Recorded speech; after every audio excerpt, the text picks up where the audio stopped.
अस्सलाम वालेकुम जी। वालेकुम अस्सलाम। ਕੀ ਨਾਮ ਹੈ ਆਪਣਾ? ਸ਼ਕੀਲ ਅਹਿਮਦ। ਕੀ ਮਸਲਾ ਹੈ? ਮੇਰੇ ਲਬਲਬੇ ਦੇ ਨਾਲ ਨਾ ਛਾਲੀਆਂ ਪਾਣੀ ਦੀਆਂ ਬਣ ਜਾਂਦੀਆਂ ਸਨ ਅੱਛਾ ਜੀ। ਤੇ ਕਿੰਨਾ ਅਰਸਾ ਹੋ ਗਿਆ? ਤਕਰੀਬਨ 12 ਮਹੀਨੇ ਹੋ ਗਏ ਨੇ ਮੈਨੂੰ। ਅੱਛਾ, ਕਿੰਨਾ ਇਲਾਜ ਕਰਵਾਇਆ? ਮੇਰੀ ਹਰ ਸ਼ੈ ਤਬਾਹ ਹੋ ਗਈ ਹੈ। 2 ਟਰੈਕਟਰ ਵੀ ਲੱਗ ਗਏ ਨੇ, ਘਰ ਜ਼ਮੀਨ ਹਰ ਸ਼ੈ ਲੱਗੀ ਗਈ ਹੈ। ਅੱਛਾ। ਹਾਲੇ ਤੱਕ ਵੀ ਮੇਰਾ 4-5 ਹਜ਼ਾਰ ਰੁਪਇਆ ਡੇਲੀ ਦਾ ਦਵਾਈ ਦਾ ਖਰਚਾ ਹੈ ਰੋਜ਼ਾਨਾ ਦਾ ਰੋਜ਼ਾਨਾ ਦਾ। 5-6 ਹਜ਼ਾਰ ਦੀ ਬੋਤਲਾਂ ਲਵਾਈਂਦੇ ਹੋ, ਇੰਜੈਕਸ਼ਨ ਬੋਤਲਾਂ ਲਵਾਈਂਦੇ ਹੋ, ਦਵਾਈਆਂ ਇਹ ਉਹ ਆਰਾਮ ਨਹੀਂ ਆ ਰਿਹਾ। ਆਰਾਮ ਨਹੀਂ ਆ ਰਿਹਾ। ਠੀਕ ਹੋ ਤੇ ਗਿਆ। ਅੱਜ ਪੀਰ ਸਾਹਿਬਾਂ ਕੋਲ ਪਹਿਲੇ ਦਿਨ ਦਮ ਕਰਾਇਆ ਹੈ। ਮਾਸ਼ਾਅੱਲਾ ਮੈਨੂੰ ਅੱਗੇ ਨਾਲੋਂ ਬੜਾ ਫਰਕ ਮਹਿਸੂਸ ਹੈ।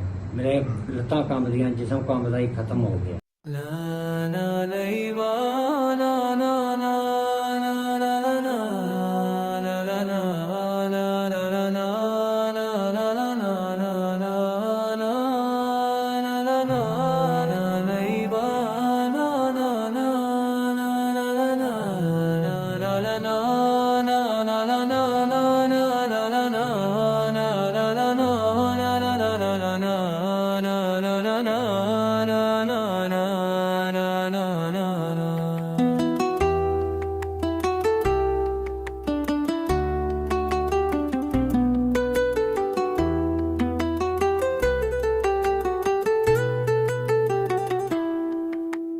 La